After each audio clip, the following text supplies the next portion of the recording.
ओडिशावासी जगन्नाथ आशीर्वाद ओडिशावासी सुखर रुहतु स्वच्छंद रुहतु आत्मविश्वास ओडिशावासी को मिलू ओडिशा समृद्ध हो तत्पे समस्ते कठिन परिश्रम करंतु एवं समस्त समस्ते संकल्प नियंतु जे आमे समस्ते मिसिक संगे काम करवा आगको जा अनुभवी अभिज्ञता संपन्न एवं समस्ते दिन राति कठिन परिश्रम करुवा त्याग तपस्या साधना निर्मित होता कार्य देवदुर्लभ कार्य अत्युक्ति हम नहीं से कठिन परिश्रम तांकर चेष्टा उद्यम आज ओडिशार सरकार होती 20टा पार्लियामेंट आम जीतु तेणु से टीम जो भाव में समस्ते collective decision collective responsibility collective accountability एवं समस्ते संगे अच्छा निश्चित भाव में आमको ओडिशार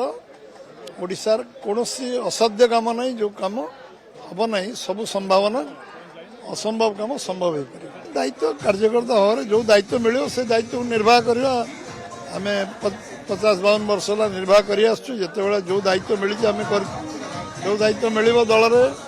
आम 45 पंचायत सभापति आरंभ जो दायित्व मिली निर्वाह कर जो दायित्व मिले निर्वाह करवा आम दायित्व